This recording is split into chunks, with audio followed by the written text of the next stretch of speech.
Hello everyone, I welcome you all on official YouTube channel of VGM ਵਿਸ਼ਵ ਗਿਆਨ ਮੰਤਰਾ। ਮੈਂ ਤੁਹਾਡੇ ਸਾਰਿਆਂ ਦਾ ਵਿਸ਼ਵ ਗਿਆਨ ਮੰਤਰਾ ਦੇ official YouTube ਚੈਨਲ ਤੇ ਸਵਾਗਤ ਕਰਦੀ ਹਾਂ। ਜਿਵੇਂ ਕਿ ਤੁਸੀਂ ਸਾਰੇ ਜਾਣਦੇ ਹੀ ਹੋ, ਆਪਾਂ ETT ਕੈਡਰ ਲਈ ਓਪਨ MCQ ਸੀਰੀਜ਼ ਸਟਾਰਟ ਕੀਤੀ ਹੈ ਸਾਇੰਸ ਸਬਜੈਕਟ ਨਾਲ ਰਿਲੇਟਡ, ਜਿਸ ਦੇ ਅੰਦਰ ਹੁਣ ਤੱਕ ਆਪਾਂ ਜਿਹੜੇ 9 ਵੀਡੀਓਜ਼ ਡਿਸਕਸ ਕਰ ਚੁੱਕੇ ਹਾਂ। ਅੱਜ ਜਿਹੜੇ ਸਾਡੀ ਉਸ ਸੀਰੀਜ਼ ਦੀ 10th ਵੀਡੀਓ ਹੈ। ਹੁਣ ਤੱਕ ਆਪਾਂ 180 ਕੁਐਸਚਨ ਇਹਦੇ ਡਿਸਕਸ ਕਰ ਲਏ ਹੈ। ਅੱਜ ਜਿਹੜੇ ਆਪਣੇ 200 ਕੁਐਸਚਨ ਜਿਹੜੇ ਸਾਇੰਸ ਦੇ ਕੰਪਲੀਟ ਹੋ ਜਾਣਗੇ। ਅੱਜ ਜਿਹੜੇ ਆਪਾਂ ਕੁਐਸਚਨ ਕਰਨ ਦੇ ਬਾਅਦ ਆਪਾਂ ਜਿਹੜੇ ਨਾ ਇਸ ਸੀਰੀਜ਼ ਦੇ ਦੌਰਾਨ 200 ਕੁਐਸਚਨ ਜਿਹੜੇ ਉਹ ਕਰ ਲਵਾਂਗੇ। ਵਧਦੇ ਹਾਂ ਜੀ ਆਪਣੀ ਸੀਰੀਜ਼ ਦੀ 10ਵੀਂ ਵੀਡੀਓ ਵੱਲ। ਦੇਖਦੇ ਹਾਂ ਅੱਜ ਦਾ ਪਹਿਲਾ ਕੁਐਸਚਨ ਕੀ ਹੈ ਸਾਡੇ ਸਾਹਮਣੇ। देखो जी, फर्स्ट क्वेश्चन है जी, the north south polarities of an electromagnet can be found easily by using. इस तरह का क्वेश्चन मैं पिछली वीडियो में भी पाया सी।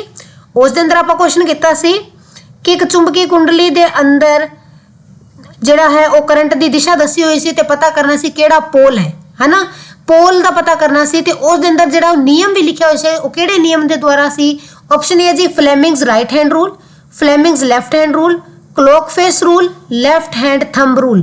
किहड़े जिहड़े है रूल राही आपां जिहड़ी है जिहड़ी इलैक्ट्रोमैगनेट है बिजली चुंबक है उस दे दखनी ते उत्तरी धुरे बारे पता कर सकते हाँ।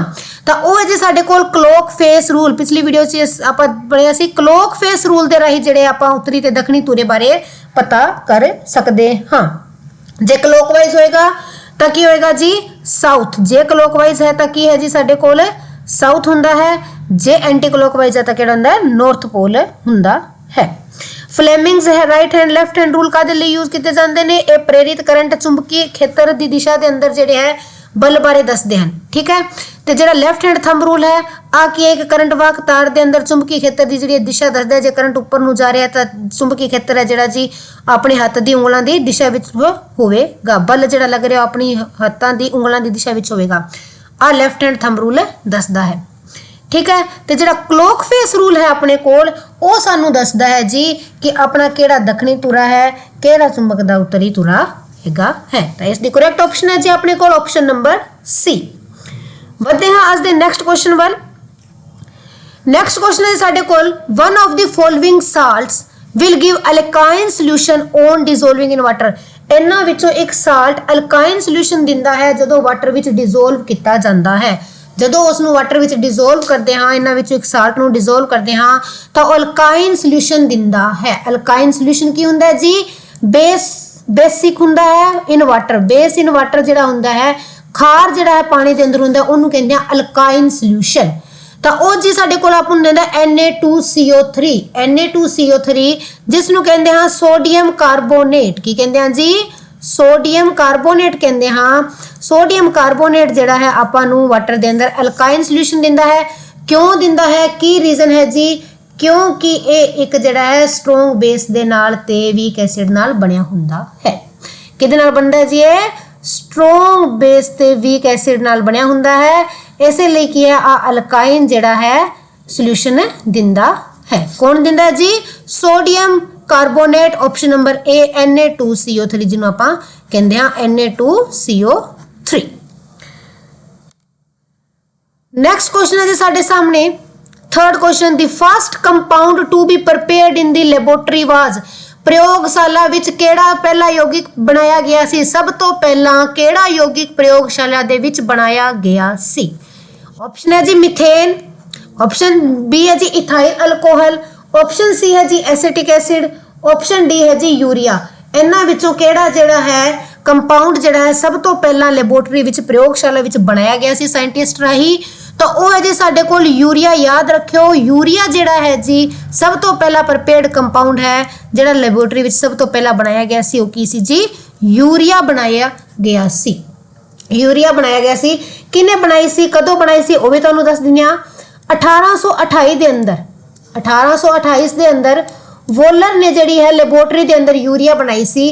किस चीज तो बनाई सी उसने जी है जी अमोनिया साइनेट दौरी अमोनिया साइनेट राही जिहड़ी है आ बनाई सी। अमोनिया साइनेट राही जिहड़ी है यूरिया बनाई सी। किने बनाई सी वोलर ने बनाई सी।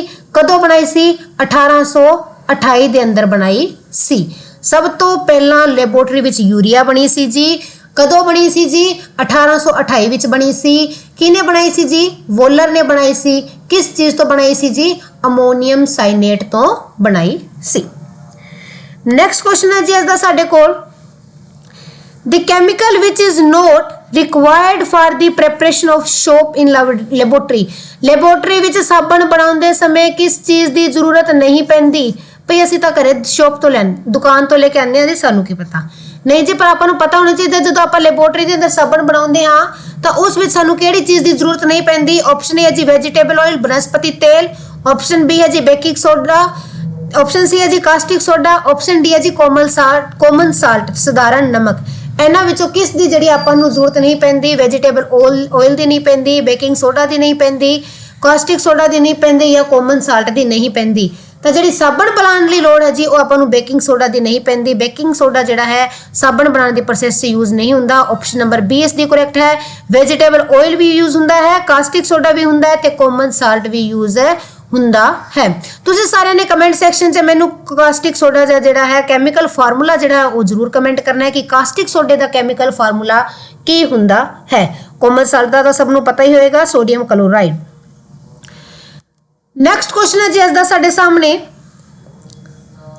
the best evidence for the existence and movement of particle in liquid was provided by ਕਿਸ ਨੇ ਸਭ ਤੋਂ ਵਧੀਆ ਪ੍ਰਮਾਣ ਦਿੱਤਾ ਸੀ, ਸਭ ਤੋਂ ਵਧੀਆ ਸਬੂਤ ਪੇਸ਼ ਕੀਤਾ ਸੀ ਕਿ ਲਿਕਵਿਡ ਦੇ ਅੰਦਰ ਪਾਰਟੀਕਲ ਜਿਹੜੇ ਹੈ ਉਹ ਲਿਕਵਿਡ ਜਿਹੜਾ ਲਿਕਵਿਡ ਦੇ ਅੰਦਰ ਕਣ ਹੁੰਦੇ ਨੇ ਤੇ ਉਹ ਮੂਵਮੈਂਟ ਕਰਦੇ ਨੇ। ਦੇਖੋ ਕਿਹਨੇ ਸਭ ਤੋਂ ਪਹਿਲਾਂ ਮਤਲਬ ਕਿਸਨੇ ਸਹੀ ਸਬੂਤ ਦਿੱਤਾ ਸੀ ਕਿ ਲਿਕਵਿਡ ਦੇ ਅੰਦਰ ਵੱਖ-ਵੱਖ ਕਣ ਹੁੰਦੇ ਨੇ ਜਿਹੜੇ ਕਿ ਇੱਕ ਜਗ੍ਹਾ ਤੋਂ ਦੂਜੀ ਜਗ੍ਹਾ ਮੂਵ ਕਰਦੇ ਨੇ।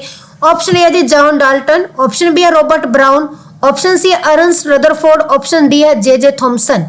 ਕਿਹਨੇ ਦਿੱਤਾ ਸੀ ਤਾਂ ਇਸ ਦਾ ਕਰੈਕਟ ਆਨਸਰ ਹੈ ਜੀ ਸਾਡੇ ਕੋਲ ਰੋਬਰਟ ਬਰਾਊਨ ਨੇ ਜਿਹੜਾ ਹੈ ਪਾਰਟੀਕਲ ਦੇ ਅੰਦਰ ਲਿਕਵਿਡ ਦੇ ਅੰਦਰ ਪਾਰਟੀਕਲ ਬਾਰੇ ਜਾਣਕਾਰੀ ਦਿੱਤੀ ਸੀ ਤੇ ਉਹ ਮੂਵ ਕਰਦੇ ਆ ਵੀ ਰੋਬਰਟ ਬਰਾਊਨ ਨੇ ਸਾਨੂੰ ਦੱਸਿਆ ਸੀ। ਜੌਨ ਡਾਲਟਨ ਨੇ ਕੀ ਦਿੱਤਾ ਸੀ ਜੀ ਸਾਨੂੰ ਐਟੋਮਿਕ ਥਿਊਰੀ ਪ੍ਰੋਵਾਈਡ ਕੀਤੀ ਹੈ। ਸਭ ਤੋਂ ਪਹਿਲਾਂ ਐਟੋਮਿਕ ਥਿਊਰੀ ਜਿਹੜੀ ਹੈ ਜੌਨ ਡਾਲਟਨ ਨੇ ਦਿੱਤੀ ਸੀ। ਕਿਸ ਈਅਰ 'ਚ ਦਿੱਤੀ ਸੀ ਕਮੈਂਟ ਸੈਕਸ਼ਨ 'ਚ ਤੁਸੀਂ ਦੱਸਿਓ। ਅਰਨਸਟ ਰਦਰਫੋਰਡ ਨੇ ਜਿਹੜਾ ਮਾਡਲ ਦਿੱਤਾ ਸੀ ਐਟੋਮਿਕ ਮਾਡਲ ਦਿੱਤਾ ਸੀ। ਇਹਨੇ ਐਟੋਮਿਕ ਮਾਡਲ ਦਿੱਤਾ ਸੀ ਤੇ ਹੋਰ ਵੀ ਖੋਜ ਜਿਹੜੀ ਰਿਸਰਚ ਕੀਤੀ ਸੀ। ਇਹਨੇ ਕਿਹਾ ਸੀ ਉਹਦੇ ਵਿੱਚ ਪਦਾਰਥ ਹੁੰਦਾ ਕੁਝ ਕਿਰਨਾਂ ਮੁੜ ਜਾਂਦੀਆਂ ਨੇ, ਕੁਝ ਕਿਰਨਾਂ ਬਾਹਰ ਨਿਕਲ ਜਾਂਦੀਆਂ ਨੇ, ਕੁਝ ਇਹ ਸਿੱਧੀਆਂ ਹੀ ਨਿਕਲ ਜਾਂਦੀਆਂ ਨੇ। ਜੇ ਥਾਮਸਨ ਨੇ ਵੀ ਜਿਹੜਾ ਮਾਡਲ ਦਿੱਤਾ ਸੀ ਆਪਾਂ ਨੂੰ ਜਿਹੜਾ ਕਹਿੰਦੇ ਆਪਾਂ ਕ੍ਰਿਸਮਸ ਪੁਡਿੰਗ ਮਾਡਲ ਤੇ ਵਾਟਰਮੈਲਨ ਮਾਡਲ ਦਿੱਤਾ ਸੀ ਉਹ ਜਿਹੜਾ ਹੈ ਜੇ ਥਾਮਸਨ ਨੇ ਦਿੱਤਾ ਸੀ। ਤੇ ਜਿਹੜਾ ਆਪਣੇ ਪਾਰਟੀਕਲਸ ਬਾਰੇ ਦੱਸਿਆ ਸੀ ਉਹ ਦੱਸਿਆ ਸੀ ਜੀ ਰੋਬਰਟ ਬਰਾਊਨ ਨੇ। ਰੋਬਰਟ ਬਰਾਊਨ ਨੇ ਜਿਹੜਾ ਆਪਾਂ ਨੂੰ ਪਾਰਟੀਕਲ ਬਾਰੇ ਦੱਸਿਆ ਸੀ। ਤਾਂ ਇਸ ਦਾ ਕਰੈਕਟ ਆਨਸਰ ਹੈ ਜੀ ਆਪਸ਼ਨ ਨੰਬਰ ਬੀ। ਵੱਧਦੇ ਹਾਂ ਆਪਣੇ ਅੱਜ ਦੇ ਅਗਲੇ ਕੁਐਸਚਨ ਵੱਲ। ਪੇਸ਼ ਹੈ ਜੀ ਤੁਹਾਡੇ ਸਾਹਮਣੇ ਅਗਲਾ ਕੁਐਸਚਨ ਅੱਜ ਦਾ 6th ਕੁਐਸਚਨ ਹੈ ਜੀ। ਹਾਂਜੀ ਇੱਕ ਗੱਲ ਹੋਰ ਤੁਹਾਨੂੰ ਦੱਸਦੇ ਹਾਂ ਰੋਬਰਟ ਬਰਾਊਨ ਬਾਰੇ। ਰੋਬਰਟ ਬਰਾਊਨ ਨੇ ਕਿਸ ਤਰ੍ਹਾਂ ਰਿਸਰਚ ਕੀਤੀ ਸੀ ਪਤਾ ਹੋਣਾ ਚਾਹੀਦਾ ਕੀ ਕੀਤਾ ਸੀ ਇਹਨੇ ਜਿਸ ਕਾਰਨ ਸਾਨੂੰ ਪਤਾ ਲੱਗਿਆ।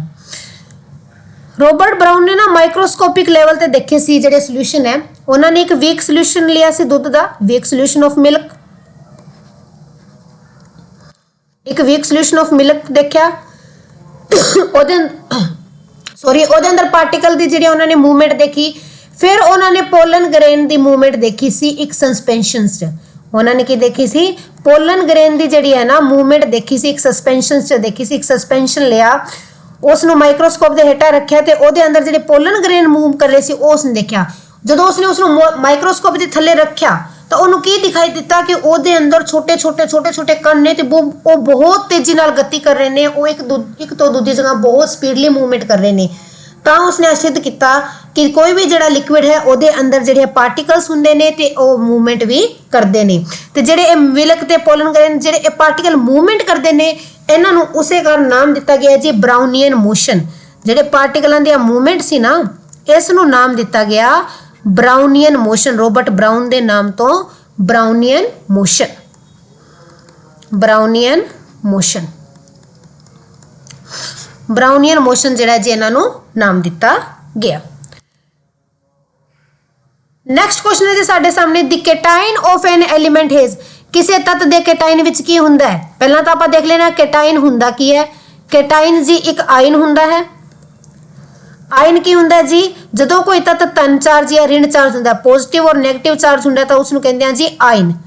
ਠੀਕ ਹੈ जे वो धन चार्ज है तो वो की है जी केटाइन है, अगर पॉजिटिव है तो केटाइन है, अगर नेगेटिव है तो क्या है जी एनाइन है।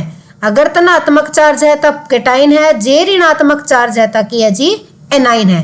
तो हम कहते केटाइन के अंदर की होएगा the same number of electron as its neutral atom, जिन्ने न्यूट्रल च होंगे उन्ने electron, more electron than neutral atom, neutral तो उदासीन तो ज्यादा electron, less proton than neutral atom, उदासीन तो घट proton, less electron than neutral atom, उदासीन तो घट इलेक्ट्रॉन।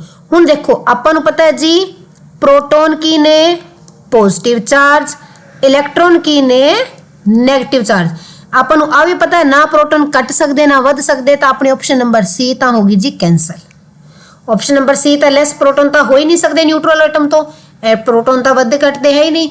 हुण रह गया अपने कोल तीन ऑप्शन। पहला कहंदा सेम नंबर ऑफ इलेक्ट्रॉन, जिन्ने न्यूट्रल च है उन्ने इलेक्ट्रॉन ते आयन बन जाएगा, बिल्कुल नहीं बनेगा, फिर तो वो साडे कोल न्यूट्रल ही रह जाएगा, उदासीन ही रह जाएगा, ना धन चार्ज करेगा ना ऋण चार्ज करेगा। देखो जी आयन कदों बनता है, आयन उस टाइम बनता है जदों इलेक्ट्रॉन की शेयरिंग होंदी है। आयन कदों बनता है साडे कोल जदों आपां इलेक्ट्रॉन या तो दे दिंदे हां या इलेक्ट्रॉन ले लेने हाँ तो आयन बनता है। जदों इलेक्ट्रॉन देंदे हाँ तो पॉजिटिव आयन बनता है, जे इलेक्ट्रॉन लेंदे हाँ तो नेगेटिव आयन बनता है। देण ते केटाइन, लेण ते एनाइन। ठीक है, हुण कहंदा मोर इलेक्ट्रॉन देने न्यूट्रल एटम, उदासीन तो ज्यादा इलेक्ट्रॉन होंगे, जे उदासीन तो ज्यादा इलेक्ट्रॉन हैं तो नेगेटिव चार्ज वध जूगा, इट मीनस वो तो एक एनाइन है। ऑप्शन नंबर बी भी गलत साडे कोल। ऑप्शन नंबर डी साडे कोल सही है, less electron than neutral atom, जेड़ा न्यूट्रल से जिन्ने एटम इलेक्ट्रॉन ने उस तो घट इलेक्ट्रॉन उसने इलेक्ट्रॉन देते, प्रोटोनों की गिनती इलेक्ट्रॉनों तो ज्यादा होगी, इसलिए वो पॉजिटिव चार्ज देगा। पॉजिटिव चार्ज देगा तो साडे कोल केटाइन बनेगा। तो इसके ऑप्शन नंबर डी जी है जी साडे कोल सही है। The cation of an element has less electron than neutral atom, किसी भी तत्व दे केटाइन विच उदासीन तत्व तो घट गिनती विच इलेक्ट्रॉन हुंदे हन।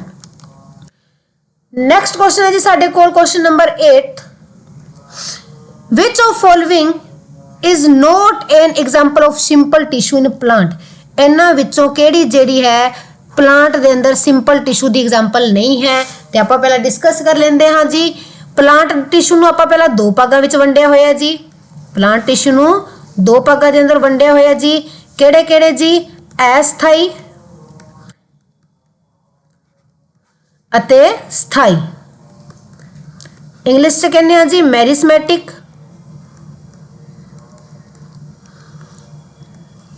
ते परमानेंट। मैरिस्मैटिक च की हुंदा सैल वंड हुंदी है ते इन्हां अंदर सैल वंड नहीं हुंदी, जिस कारण दोवें वख-वख हन।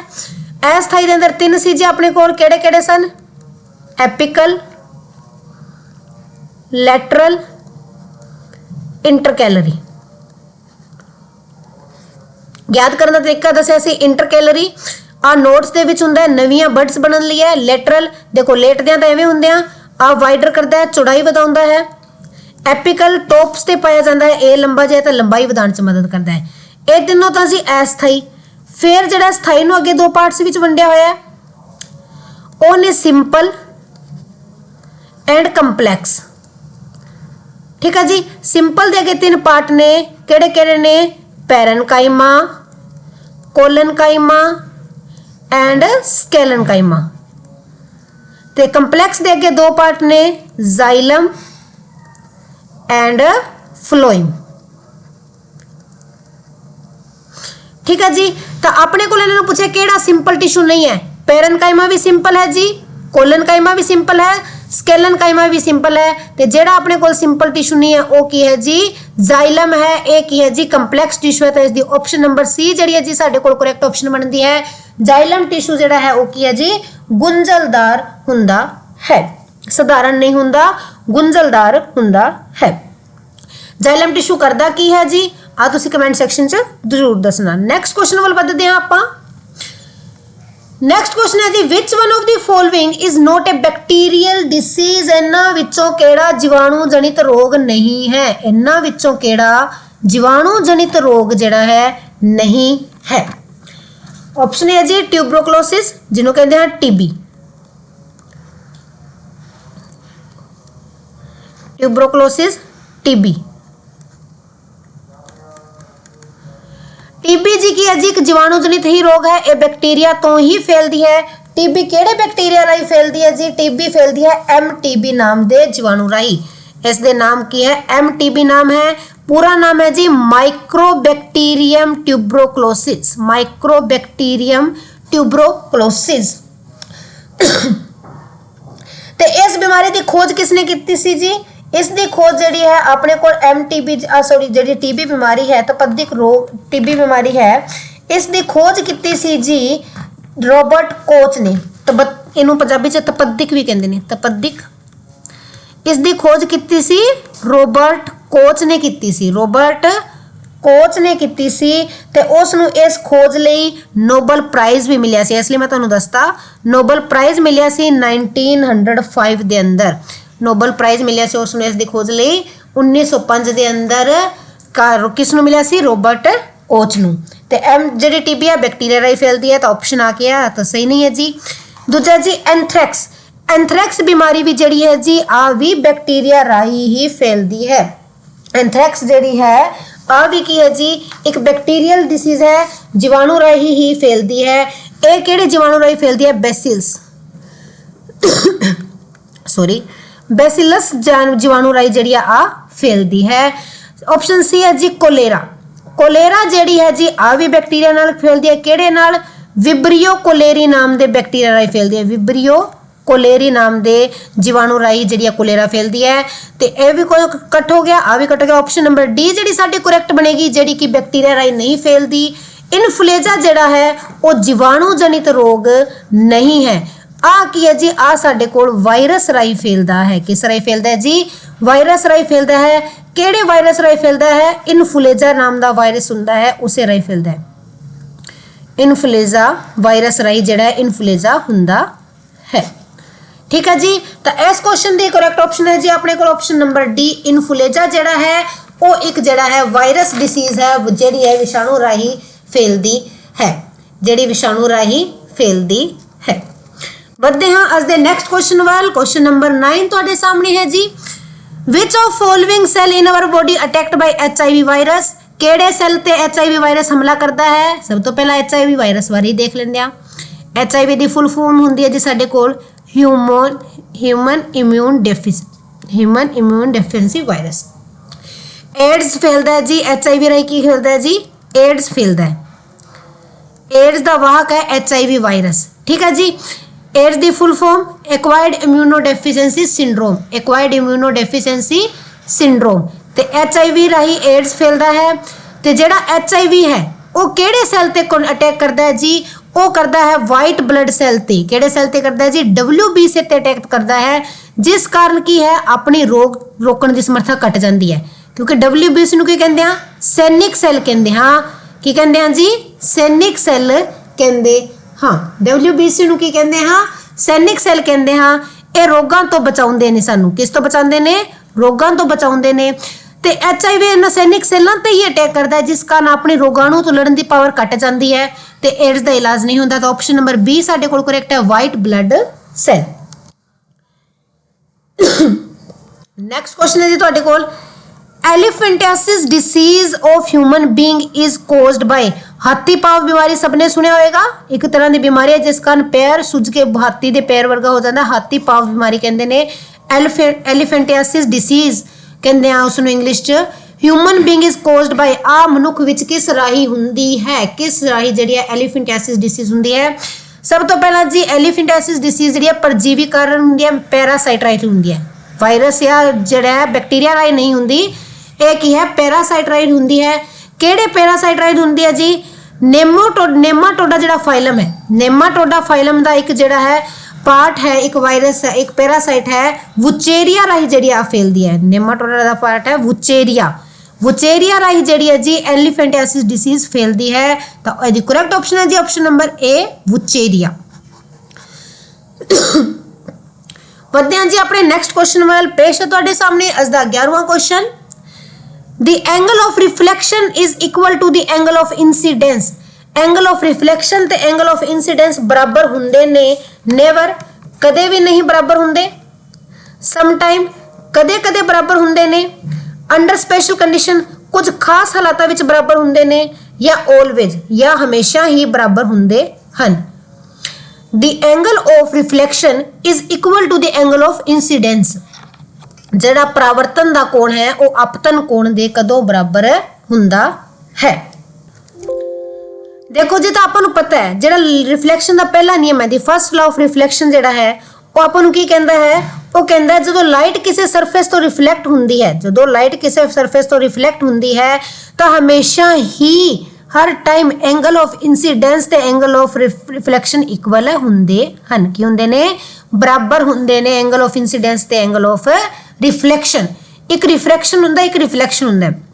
ਤਾਂ ਜਿਹੜਾ ਐਂਗਲ ਆਫ ਰਿਫਲੈਕਸ਼ਨ ਹੈ ਤੇ ਐਂਗਲ ਆਫ ਇਨਸੀਡੈਂਸ ਹੈ ਜਿਹੜਾ ਉਹ ਹਮੇਸ਼ਾ ਬਰਾਬਰ ਹੁੰਦਾ ਹੈ। ਕਰੈਕਟ ਆਪਸ਼ਨ ਹੈ ਜੀ ਆਪਣੇ ਕੋਲ ਆਪਸ਼ਨ ਨੰਬਰ ਡੀ, ਆਲਵੇਜ਼ ਹਮੇਸ਼ਾ ਹੀ ਬਰਾਬਰ ਹੁੰਦੇ ਹਨ। ਵਧਦੇ ਹਾਂ ਜੀ ਆਪਣੇ ਅੱਜ ਦੇ ਅਗਲੇ ਕੁਐਸਚਨ ਵੱਲ। ਅਗਲਾ ਕੁਐਸਚਨ ਹੈ ਜੀ ਸਾਡੇ ਕੋਲ which of following color of white light which of following color of white light is the least wavelength। ਇਹਨਾਂ ਵਿੱਚੋਂ ਸਫੇਦ ਪ੍ਰਕਾਸ਼ ਦੇ ਕਿਹੜੇ ਰੰਗ ਦੀ ਜਿਹੜੀ ਹੈ ਤਰੰਗ ਲੰਬਾਈ ਘੱਟ ਹੁੰਦੀ ਹੈ, ਸਭ ਤੋਂ ਘੱਟ ਹੁੰਦੀ ਹੈ, ਤਰੰਗ ਲੰਬਾਈ ਸਭ ਤੋਂ ਘੱਟ ਹੁੰਦੀ ਹੈ। ਦੇਖੋ ਜਦੋਂ ਵਾਈਟ ਪ੍ਰਕਾਸ਼ ਪ੍ਰਿਜ਼ਮ ਚੋਂ ਨਿਕਲਦਾ ਹੈ, ਜਦੋਂ ਸਫੇਦ ਪ੍ਰਕਾਸ਼ ਪ੍ਰਿਜ਼ਮ ਦੇ ਅੰਦਰੋਂ ਨਿਕਲਦਾ ਹੈ ਤਾਂ ਕੀ ਹੁੰਦਾ ਹੈ ਜੀ, ਆ ਅੱਗੇ 7 ਕਲਰ 'ਚ ਟੁੱਟ ਜਾਂਦਾ ਹੈ। ਜਦੋਂ ਇਹਦੇ ਅੰਦਰੋਂ ਨਿਕਲਦਾ ਹੈ ਤਾਂ ਆ 7 ਰੰਗਾਂ ਦੇ ਅੰਦਰ ਟੁੱਟ ਜਾਂਦਾ ਹੈ। ਇਹ ਜਿਹੜੇ 7 ਰੰਗ ਯਾਦ ਰੱਖਣ ਦੀ ਟ੍ਰਿਕ, ਜਿਵੇਂ ਆਪਣੇ ਕੋਲ ਇੰਦਰਧਨੁਸ਼ ਬਣਦੀ ਹੈ ਉਹ ਵੀ ਇਸੇ ਤਰ੍ਹਾਂ ਦਾ ਪ੍ਰਕਾਸ਼ ਕਿਰਨ ਦਾ 7 ਰੰਗਾਂ ਵਿੱਚ ਟੁੱਟਣਾ। ਇਹਨੂੰ ਯਾਦ ਰੱਖਦੇ ਹਾਂ ਜੀ ਆਪਾਂ ਵਿਬ ਗਿਓਰ ਰਾਹੀਂ, ਵਿਬ ਗਿਓਰ। ਠੀਕ ਹੈ ਜੀ, ਵਿਬ ਗਿਓਰ ਰਾਹੀਂ ਇਹਨੂੰ ਜਿਹੜਾ ਆਪਾਂ ਯਾਦ ਰੱਖਦੇ ਹਾਂ। ਇਹਨੇ ਪੁੱਛਿਆ ਘੱਟੋ ਘੱਟ ਤਰੰਗ ਲੰਬਾਈ ਕਿਸ ਦੀ ਹੁੰਦੀ ਹੈ। ਜਿਹੜਾ ਸਭ ਤੋਂ ਥੱਲੇ ਇਸ ਦੀ ਤਰੰਗ ਲੰਬਾਈ ਸਭ ਤੋਂ ਘੱਟ ਹੈ, ਜਿਵੇਂ ਜਿਵੇਂ ਉੱਪਰ ਜਾਵਾਂਗੇ ਵੱਧਦੀ ਜਾਵੇਗੀ। ਠੀਕ ਹੈ, ਤਾਂ ਸਭ ਤੋਂ ਘੱਟ ਕਿਸ ਦੀ ਬਣਦੀ ਹੈ ਜੀ, ਵੀ ਨਾਲ ਹੁੰਦਾ ਹੈ ਜੀ violet, violet, indigo, blue, green, yellow, orange, red. ਤੇ ਸਭ ਤੋਂ ਘੱਟ ਤਰੰਗ ਲੰਬਾਈ ਕਿਸ ਦੀ ਹੈ ਜੀ, ਵੋਇਲਟ ਕਲਰ ਦੀ ਹੈ। ਤਾਂ ਆਪਸ਼ਨ ਨੰਬਰ ਸੀ ਸਾਡੇ ਕੋਲ ਕਰੈਕਟ ਹੈ ਜੀ, ਵੋਇਲਟ ਦੀ ਵੇਵਲੈਂਥ ਸਭ ਤੋਂ ਘੱਟ ਹੁੰਦੀ ਹੈ। ਤੇ ਯਾਦ ਰੱਖਿਓ ਜਿੰਨੀ ਵੇਵਲੈਂਥ ਘੱਟ ਉਨਾ ਹੀ ਜ਼ਿਆਦਾ ਕਲਰ ਖਿਲਰੇਗਾ, ਉਨਾ ਹੀ ਜ਼ਿਆਦਾ ਸਕੈਟਰ ਕਰੇਗਾ। ਠੀਕ ਹੈ, ਜਿੰਨੀ ਵੇਵਲੈਂਥ ਜ਼ਿਆਦਾ ਉਨਾ ਹੀ ਘੱਟ ਸਕੈਟਰ ਕਰੇਗਾ। देखो रेड की वेवलेंथ वध हुंदी है इसलिए वो कट खिंडदा है, इसलिए जेडे खतरनाक निशान है उन्हां दा कलर रेड हुंदा है ताकि वो कट खिंडे ते दिखाई दूर तक दवे। ते सब तो कट वेवलेंथ किस दी हुंदी है जी, वॉयलेट कलर दी हुंदी है। तो करेक्ट ऑप्शन है जी option number C. Next question है जी question number 13, centrosomes occur in, centrosomes किस विच पाए जांदे ने, सेंट्रोजोम्स किस अंदर पाए जांदे ने। ऑप्शन ए है प्लांट सेल पौधा सेल, ऑप्शन बी है एनिमल सेल जंतु सेल, ऑप्शन सी है animal cell and some lower plant cell, जंतु सेल ते कुछ पौधा नीवें पद्धर दे पौधा सेल, या ऑल ऑफ अबव या सारियां विच। तो देखो जी जेड़ा सेंट्रोजोम हुंदा है वो ओनली वो जेड़ा है एनिमल सेल दे अंदर पाया जाता है।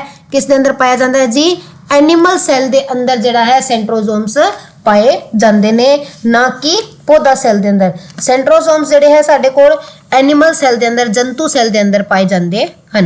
तो इसकी करेक्ट ऑप्शन है जी साडे कोल बी। ते इन्हां दे अंदर जेडे सेंट्रोजोम्स हुंदे ने इन्हां दे अंदर एक द्रव ये सेंट्रोइल तो बने हुंदे ने। किस तो बने हुंदे ने, सेंट्रोल तो बने हुंदे ने।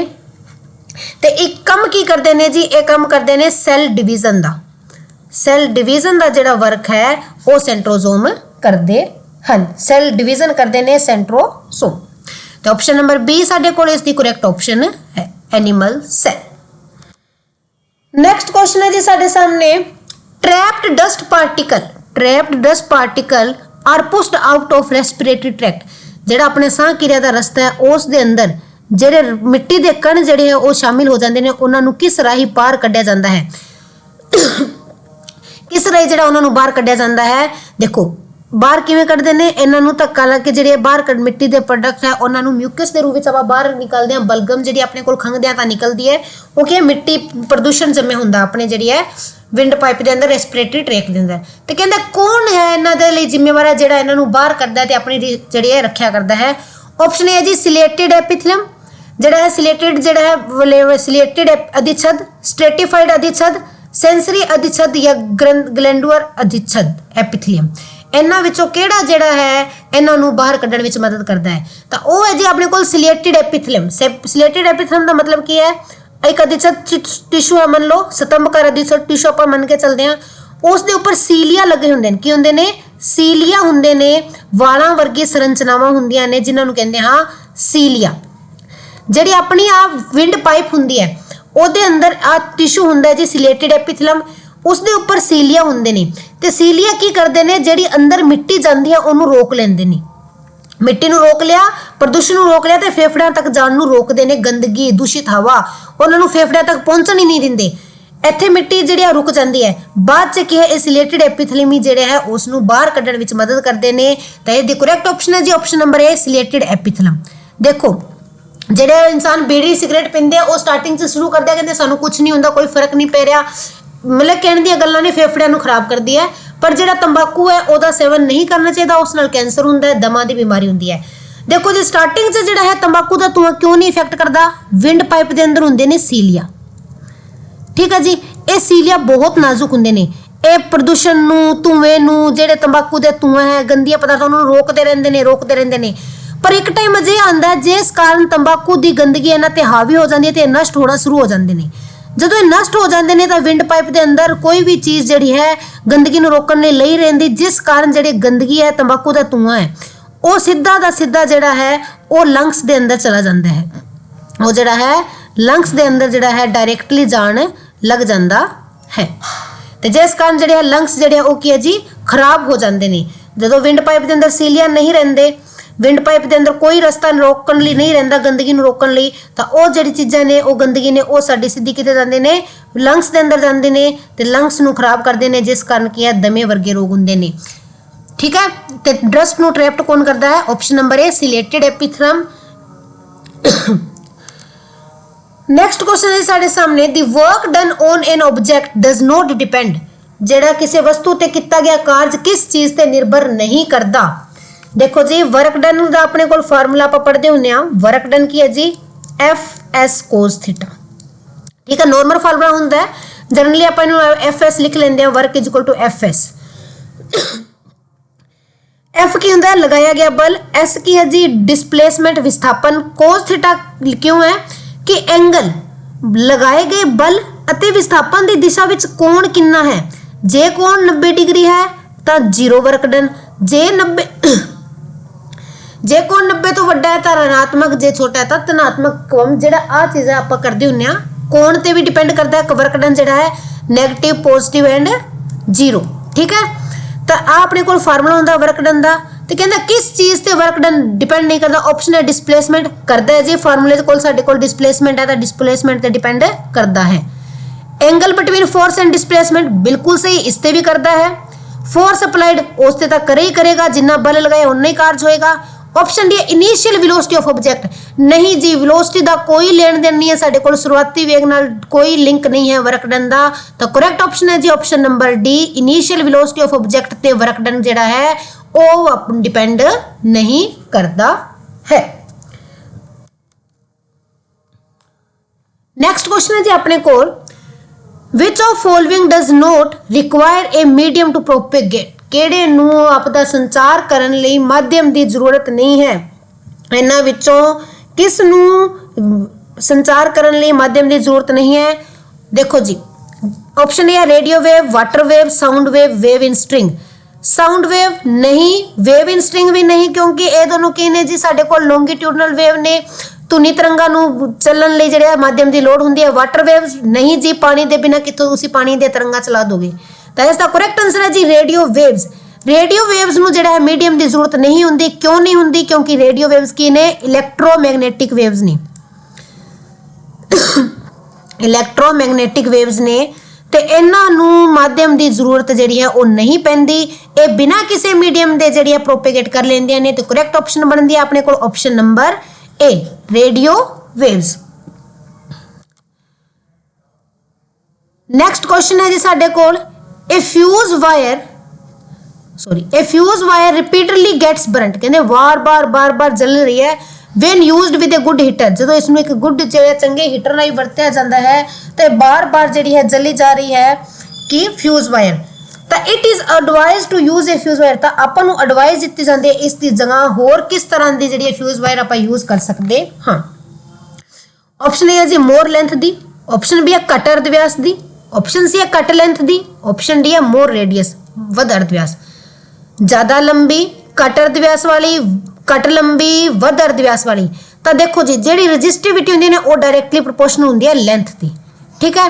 तो जे आप एडवाइस करनी है रजिस्टिविटी उन्नी रखनी है तो लेंथ की बजाय आपां नूं रेडियस चेंज करांगे तो आपां उस नूं बचाने लई की करांगे मोर रेडियस वाली वध अर्ध व्यास वाली जिहड़ी तार यूज करांगे। तो इसकी करेक्ट ऑप्शन है जी ऑप्शन नंबर डी मोर रेडियस, ज्यादा अर्ध व्यास वाली थोड़ी जी मोटी तार जिहड़ी आपां ओहदे लई यूज करांगे। नेक्स्ट क्वेश्चन है जी साडे कोल Archimedes' principle state that when a body is total or partially immersed in a fluid, the upthrust is equal to। आर्कीमिड्स ਦਾ ਸਿਧਾਂਤ ਦੱਸਦਾ ਹੈ ਕਿ ਜਦੋਂ ਕਿਸੇ ਵਸਤੂ ਨੂੰ ਪੂਰਾ ਜਾਂ ਕੁਝ ਹੱਦ ਤੱਕ ਪਾਣੀ ਫਲੂਇਡ ਵਿੱਚ ਦਰਵ ਜਾਂ ਗੈਸ ਵਿੱਚ ਡੁਬੋਇਆ ਜਾਂਦਾ ਹੈ ਤਾਂ ਉਹ ਇੱਕ ਅਛਾਲ ਬਲ ਮਹਿਸੂਸ ਕਰਦਾ ਹੈ ਜੋ ਕਿ ਇਸ ਦੇ ਬਰਾਬਰ ਹੈ। ਆਪਸ਼ਨ ਏ ਹੈ the weight of fluid displaced by it, ਜਿਹੜਾ ਜਿੰਨਾ ਉਹ ਪਾਣੀ ਦਾ ਫਲੂਇਡ ਦਾ जिन्ना फ्लूइड का जिहड़ा वेट है वो डिस्प्लेस करता है घेरदा है। द वेट ऑफ बॉडी जिन्ना वस्तु का भार है।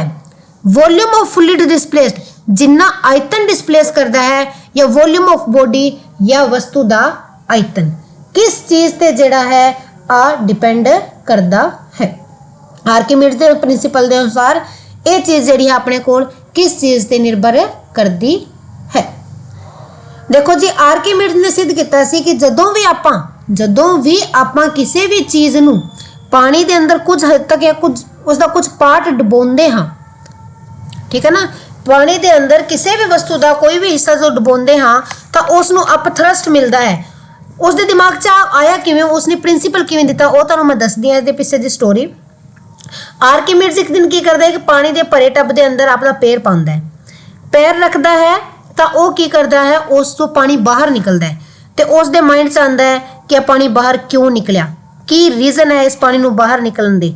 तो उसी चीज़ ते सर्च करते करते जिहड़ा है उसने आपका जिहड़ा प्रिंसीपल है दिता सी। ते उस प्रिंसीपल के अनुसार की है जिहड़ा जदों भी आप किसी बॉडी नूं जदों भी कोई भी बॉडी है वो टोटल और partially immersed in fluid the upthrust is equal to the weight of fluid displaced by it, या फिर द वेट ऑफ बॉडी या वॉल्यूम ऑफ फ्लूइड डिस्प्लेस्ड या वॉल्यूम ऑफ द बॉडी। तो जे आ होगा जी अपने कोल the weight of the fluid displaced by it, the weight of the fluid displaced by it option number A. जदों भी देखो जिन्ना उस ते उछाल बल लगेगा, आप पानी के अंदर गिलास डुबोंदे आ खाली अपन उपर वाल बल महसूस होंदा है कि कोई धक्का दे रहा गिलास नूं ते वो किन्ना बल महसूस होंदा है, वो गिलास जिन्ना पानी की जगह घेरेगा उस दे बराबर बल होएगा। पानी की जिन्नी जगह उस गिलास राही घेरी जाएगी ना उस घेरी हुई जगह के बराबर जड़ा है बल आपे नूं उपर वाल लगेगा, उछाल बल उन्ना ही लगेगा। इसका करेक्ट ऑप्शन है जी option number A the weight of fluid displaced by it. जिन्ना पारो डिस्प्लेस करेगा उन्ना ही उछाल बल वो महसूस करेगा। नेक्स्ट क्वेश्चन है साडे कोल question number 19। When electric current is passed, electron moves from। जदों किसी सर्किट दे विचों बिजली करंट लंघाया जाता है तो इलेक्ट्रॉन किस तो किस वल मूव करते हैं, किस दिशा तो किस दिशा वल जाते हैं। ऑप्शन ए है जी high potential to low potential, वध पोटेंशियल तो घट पोटेंशियल वल, low potential to high potential, घट पोटेंशियल तो वध पोटेंशियल वल, in the direction of current, current की दिशा विच, against the direction of current, current की डायरेक्ट दिशा के विरुद्ध। तो याद रखियो जदों भी बिजली करंट लंघाया जाता है, जदों भी बिजली करंट लगाते हाँ तो इलैक्ट्रॉन जिहड़े है जी वो लो टू हाई जाते हैं, low potential to high potential जिहड़े वो जाते हैं। घट पोटेंशियल तो वध पोटेंशियल वल जिहड़े है इलैक्ट्रॉन मूव करते हैं। तो इसकी करेक्ट ऑप्शन है जी option number B. Next question है जी as the last question, question number 20। Catching the cricket ball is application of which law of Newton. जिहड़ी क्रिकेट बॉल कैच करते हाँ वो न्यूटन के किस नियम ते निर्भर है। कैचिंग दी जिहड़ी आप बॉल कैच करते हाँ क्रिकेट के अंदर, क्रिकेट खेडदे उन्होंने पता है कि बॉल कैच किवें कीती जाती है। तो कहते जिहड़ी आ कैचिंग दी बॉल है ਆ ਨਿਊਟਨ ਦੇ ਕਿਸ ਨਿਯਮ ਤੇ ਡਿਪੈਂਡ ਕਰਦੀ ਹੈ। ਦੇਖੋ ਬੋਲ ਕੈਚ ਕਰਦੇ ਆ ਤਾਂ ਖਿਡਾ ਫੀਲਡਰ ਕੀ ਹੈ, ਬੋਲ ਨੂੰ ਦੇਖਦੇ ਹੋਏ ਪਿੱਛੇ ਜਾਂਦਾ ਹੈ ਤੇ ਆਪਦੇ ਹੱਥ ਹੋਰ ਪਿੱਛੇ ਕਰਦਾ ਹੈ। ਕਿਉਂ ਪਿੱਛੇ ਕਰਦਾ ਹੈ? ਤਾਂ ਕਿ ਬਲ ਘੱਟ ਲਗੇ। ਜੇ ਦੂਰੀ ਵਧੇਗੀ ਬੋਲ ਦਾ ਜਿਹੜਾ ਵੇਗ ਘਟੇਗਾ ਤੇ ਉਸ ਨੂੰ ਫੋਰਸ ਘੱਟ ਲੱਗੇਗਾ ਤਾਂ ਚੋਟ ਜਿਹੜੀ ਆ ਉਹ ਘੱਟ ਲੱਗੇਗੀ। ਤੇ ਆ ਕਿਹੜੇ ਨਿਊਟਨ ਦੇ ਕਿਹੜੇ ਨਿਯਮ ਤੇ ਡਿਪੈਂਡ ਹੈ? ਆ ਜੀ ਦੂਜੇ ਨਿਯਮ ਤੇ। ਨਿਊਟਨ ਦਾ ਦੂਸਰਾ ਨਿਯਮ ਹੈ ਉਸ ਤੇ ਡਿਪੈਂਡ ਹੈ ਜੀ ਕੈਚਿੰਗ ਆਫ ਕ੍ਰਿਕਟ ਬੋਲ। ਕੀ ਕਰਦਾ ਹੈ ਇੱਕ ਕ੍ਰਿਕਟ ਖਿਡਾਰੀ? ਕੀ ਕਰਦਾ ਹੈ ਗੇਂਦ ਕੈਚ ਕਰਨ ਲਈ ਆਪਣੇ ਹੱਥ ਪਿੱਛੇ ਵੱਲ ਖਿੱਚਦਾ ਹੈ ਤਾਂ ਕਿ ਜਿਹੜੀ ਆ ਚੋਟ ਤੋਂ ਬਚਿਆ ਜਾ ਸਕੇ, ਤਾਂ ਕਿ ਕੀ ਹੈ ਚੋਟ ਤੋਂ ਬਚਿਆ ਜਾ ਸਕੇ। ਹੱਥ ਪਿੱਛੇ ਖਿੱਚੇਗਾ ਜਿਸ ਕਾਰਨ ਕੀ ਹੈ ਵੇਗ ਘਟਦਾ ਹੈ, ਬੋਲ ਦਾ ਜਿਹੜੀ ਵੈਲੋਸਿਟੀ ਹੈ ਉਹ ਲੈਸ ਹੋ ਜਾਂਦੀ ਹੈ ਤੇ ਫੋਰਸ ਵੀ ਕੀ ਹੈ ਘਟ ਜਾਂਦਾ ਹੈ। ਵਸਤੂ ਦੀ ਵੈਲੋਸਿਟੀ ਲੈਸ ਹੁੰਦੀ ਹੈ, ਇਟ ਮੀਨਸ ਐਸਲਰੇਸ਼ਨ ਘਟਦੀ ਹੈ ਤੇ ਫੋਰਸ ਵੀ ਘਟ ਜਾਂਦਾ ਹੈ। ਨਿਊਟਨ ਦਾ ਦੂਸਰਾ ਨਿਯਮ ਆਪਾਂ ਨੂੰ ਕੀ ਕਹਿੰਦਾ ਹੈ? ਆ ਕਹਿੰਦਾ the rate of change of momentum. ਕਹਿੰਦਾ rate of change of momentum, rate of change of momentum is directly proportional to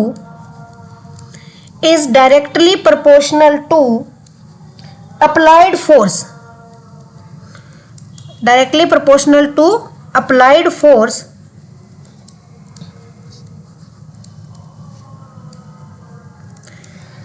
ठीक है।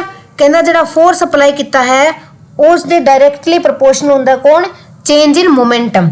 हुण मोमेंटम के अंदर चेंज किस हिसाब नाल आएगा? टाइम के हिसाब नाल। मोमेंटम के अंदर चेंज किस हिसाब नाल होंदा जी? टाइम के अनुसार। तो फोर्स इज प्रोपोर्शनल की हो गया? Momentum upon time.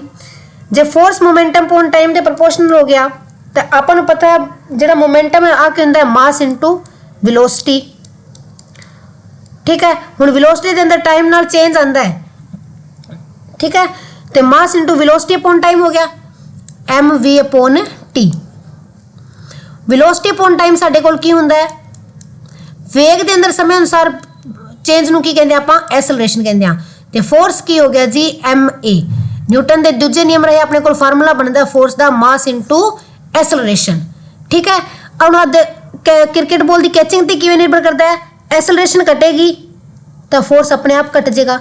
इसलिए कि बॉल कैच करने लिए बंदा जो क्रिकेट खिडारी पिछे होंदा है ताकि बॉल की एसलरेशन घटे तो बल घट लगे तो चोट घट जाए।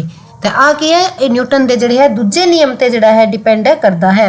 जोड़े अपनी कार के अंदर सीट बेल्ट होंगे ने वो भी इसे नियम के अनुसार बने होंगे ने। हाई जंपर है वो भी इसे नियम का यूज करता है। उच्ची छाली की है हाई जंपर की करता है? नीचे मिट्टी का बैड बने होंगे, बैड बने होंगे ना।